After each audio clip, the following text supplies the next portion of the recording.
আপনার কামাই আপনাকে করে খেতে হবে।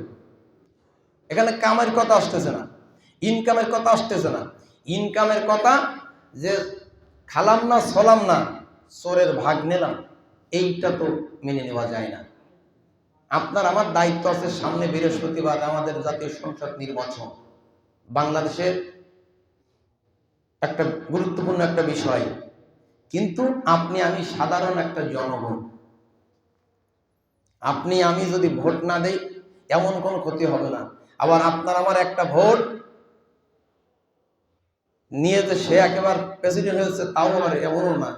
কিন্তু এখানে আপনি আমি কোরআনের আয়াতের কাছে ধরা খেয়ে যাচ্ছি। আপনি আমি কোরআনের আয়াতের কাছে ধরা, যেহেতু আল্লাহ বলছেন মাই ইয়াশফা শাফাআতান হাসানাতাই ইয়াকুল্লাহু নাসিবুম মিনহা, তোমার একটা রায় পাওয়ার পরে একজন ব্যক্তি ক্ষমতায় গেল, তুমি রায় না দিলে সে তো যেতে পারতো না। তাহলে এই ক্ষমতায় যাওয়ার পরে যদি সে ভালো কাজ করে তাহলে তুমি কি করবা? নাসিবুম মিনহা, এই ভালো কাজ করলে যত নেকি হবে, তুমি যেখানেই থাকো না কেন, তুমি কবরে থাকো আর দুনিয়ায় তোমার বাড়িতে থাকো, তুমি একটা নেকির অংশ তুমি পাবা। আল্লাহ পরবর্তীতে বলছেন এরপরে যদি তোমার রায়টা পাওয়ার পরে ওই তোমার রায় পাওয়ার পরে যে সে চেয়ারে বসলো, চেয়ারে বসার পরে সে কি করবে? সে লোক যদি তোমার রায় পাওয়ার পরে সে যদি ভালো না হয় তাহলে ওই ব্যক্তি তো আর ভালো কিছু করবে না। ও সব সময় যেখানে রড দেওয়ার কথা ছিল ওই জায়গায় দেবে কঞ্চি, ওইখানে দেবে বাঁশ, যেখানে সিমেন্ট দেওয়ার কথা ছিল 10টা ওখানে দেবে মাত্র 2টা। এই যে খারাপ কাজ করতেছে এর একটা বদের অংশ, এর একটা গুনাহ তোমাকে নিতে হবেই হবে। এজন্য আমরা এমন কিছু করব না। আমি কোন দলের কথা বলছি না, আমি শুধু কোরআনের আয়াতটার দিকে লক্ষ্য রেখে আমি কথাটা বলছি। যেহেতু আল্লাহ পাক বলছেন কোরআনের ভিতরে এমন কোন গোপন কথা নাই, এমন কোন রহস্য নাই, এমন কোনো কিছু নাই যে আমি আল্লাহ কোরআনের ভিতরে সেই জিনিসটা ঢুকাই দেই নাই। তাহলে আপনার আমার সামনে নির্বাচন, ওটা অবশ্যই কোরআনের ভিতরে আছে। সেটাও কোনটা? কোরআন আল কারিমার 4 নম্বর সূরা, সূরা আন-নিসা, আয়াত নম্বর 85। যারা পড়তে পারেন বাংলা, আমার কথা যদি আপনাদের বিশ্বাস না হয়, যারা কোরআন পড়তে পারেন তারা কোরআন পড়বেন, অর্থ সহ তরজমা সহ আয়াত অর্থটা আপনারা একটু দেখে নেবেন যে হুজুরি কথা ঠিক আছে কিনা। এখানে আমার তো কিছু না। ভালো মানুষ ক্ষমতায় গেলে শুধু উপকার কি আমার হবে না? আমি এত কি এমন বা আমার লাভ হবে যে আমার এত বলার আমার দরকার না। মোমেন, মোমেন দেখেন কেমন, গোটা দুনিয়ার মোমেন মানুষ একটা বডি। গোটা দুনিয়ায় আল্লাহ পাক যত মোমেন মানুষ, মোমেন বান্দা আছে, বান্দি আছে, একটা বডির ন্যায়। এটা একটা মানুষ।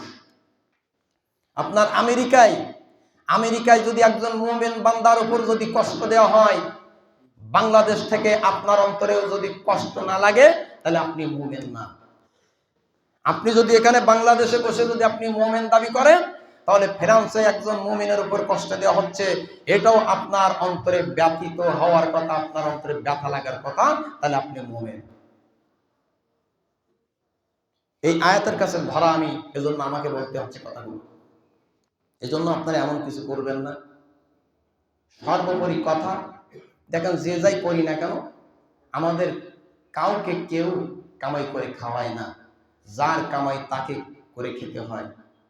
কিন্তু দুনিয়াটা, সমাজটা, রাষ্ট্রটা ভালোভাবে চলুক, এটা আমরা প্রত্যেকেই চাই কিনা বলেন? প্রত্যেকেই চাই। আমার বাড়িতে চুরি না হোক এটা আমরা চাই, আমার আরেক ভাইয়ের বাড়িতে চুরি না হোক এটা আমরা চাই। তাহলে চুরি হবে না কখন? চুরি হবে না তখন যখন একজন আল্লাহ ভয়ওয়ালা মানুষ যখন আপনার আমার সামনে চেয়ারে থাকবে, একজন কোরআন পড়নেওয়ালা মানুষ যখন আপনার আমার সামনে চেয়ারে থাকবে, একজন খোদা ভীতিওয়ালা মানুষ যখন আপনার আমার সামনে চেয়ারে থাকবে, তখন সমাজটা অবশ্যই ভালোভাবে চলবে।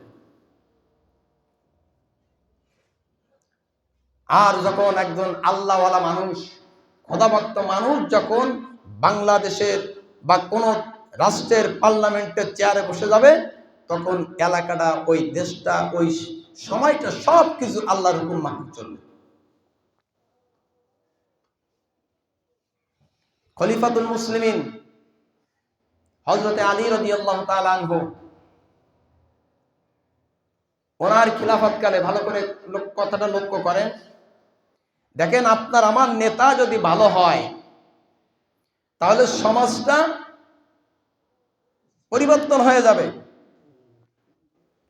হযরত আলী রাদিয়াল্লাহু তাআলা আনহুর খিলাফত কামলে একটা গোলাম ছিল। এই গোলাম আলী রাদিয়াল্লাহু তাআলা আনহুকে অত্যন্ত শ্রদ্ধা করতেন, অত্যন্ত সম্মান করতেন। কিন্তু ঘটনা চক্রে, আচ্ছা, খিলাফায়ে রাশেদার আমলে সময়টা কোরআন দিয়ে চলতো, কোরআন দিয়ে চলতো, কিন্তু তথাপিও কোরআন দিয়ে দেশ চললেই যে ভাত খেলে যে ভাত ছড়াবে না এমন তো কোনো কথা নয়। ভাত খাবেন, হাজার হাজার ভাত খাবেন, ওর তো দুই একটা ছড়াবে না, অবশ্যই ছড়াবে। তো এই যে আলী রাদিয়াল্লাহু তাআলা আনহু সময় যে গোলাম, এই গোলাম ঘটনা চক্রে একদিন চুরি করেছে। চুরি করা লোকজন তাকে ধরে ফেলছে। ধরে তাকে আমিরুল মুমিনিন হযরতে আলী রাদিয়াল্লাহু তাআলা আনহুর দরবারে নিয়ে আসলেন। আমিরুল মুমিনিন, এই গোলাম এই চুরি করেছে, আপনি এর একটা শুরু করে দিন।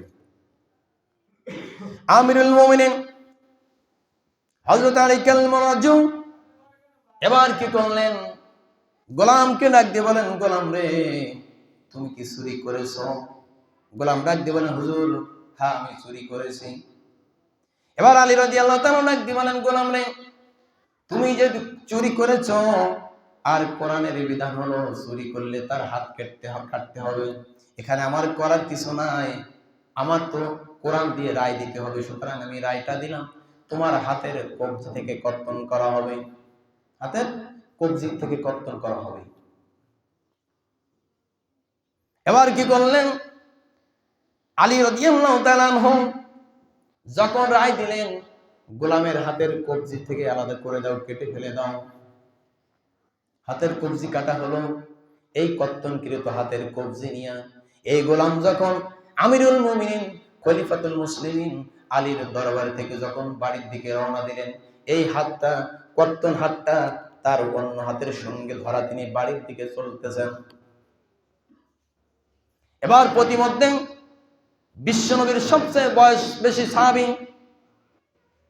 হযরত সালমান ফারসির সঙ্গে দেখা হয়ে গেল। সালমান ফারসি ডাক দিয়ে বলেন, আল্লাহর বান্দার কি অবস্থা, তোমার কি ফেরা, তোমার হাতটা কাঁপে কেন, রক্ত ঝরে কেন? এবার সালমান ফারসিকে লোকটা, গোলামটা ডাক দিয়ে বলেন, ইয়া সালমান ফারসি, খলিফাতুল মুসলিমিন হযরতে আমিরুল মুমিনিন আলী রাদিয়াল্লাহু তাআলা আনহু, আমি চুরি করেছিলাম, তাই আমিরুল মুমিনিন আমার হাতটা কেটে দিয়েছেন, এজন্য রক্ত ঝরা হাত নিয়ে আমি বাড়ির দিকে চললাম। হযরতে সালমান ফারসি রাদিয়াল্লাহু তাআলা আনহু ডাক দিয়ে বলেন, গোলাম রে, যেই ব্যক্তি তোমার হাত কর্তন করেছে, যেই ব্যক্তি তোমার হাতটা কেটে ফেলেছে, সেই ব্যক্তির সম্পর্কে এমন সম্মান দিয়ে কথা বলার কি আছে? হাত কেটে দিয়েছে আলীর কথা মতো। আচ্ছা, তাহলে আলীকে আমরা কি করতাম? আর কোনোদিন সম্মান করতাম? কোনোদিন সম্মান করতাম না। আমার আজকে ওর কারণে আজকে আমার হাতটা কেটে ফেলে দিল একটা রায়ের কারণে। কিন্তু গোলাম বলতেছে, আমিরুল মুমিনিন আলী রাদিয়াল্লাহু তাআলা আনহু উনি রায় দিয়েছেন, যার কারণে আমার হাতটা কেটে দিয়েছে, আমি চুরি করেছিলাম, এটা আমি স্বীকার করব না কেন? এবার গোলাম ডাক দিয়ে বলেন, রে সালমান ফারসি, আমি কেন তার বিরুদ্ধে কথা বলবো? আমিরুল মুমিনিন আলী রাদিয়াল্লাহু তাআলা আনহু আমার হাতটা কেটে দিয়েছে, আমি এতে অসন্তুষ্ট না, আমি বরং সন্তুষ্ট। কারণ আজকে যদি আমি হাত নিয়ে যদি কবরে যেতাম, আল্লাহ রাব্বুল আলামিন ওই চুরি করার অপরাধে আমাকে জাহান্নামে জ্বলতে হতো। কিন্তু আমিরুল মুমিনিন জাহান্নাম থেকে আমাকে বাঁচিয়ে দিয়েছেন, যার কারণে ওই চুরির রায়টা, চুরির বিচারটা, সাজাটা দুনিয়ার উপর থেকে আমার হয়ে গেছে। কিয়ামতের দিন আল্লাহ রাব্বুল আলামিন কিন্তু আমার কাছে এই অপরাধের দুইবার বিচার করবে না।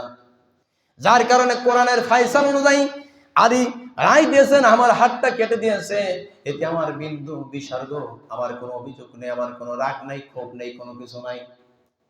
এবার আলী এবার কি করলেন, হযরত সালমান ফারসি রাদিয়াল্লাহু তাআলা আনহু এবার কি করলেন, গোলামকে নিয়ে আবার পুনরায় আলীর দরবারে চলে গেলেন।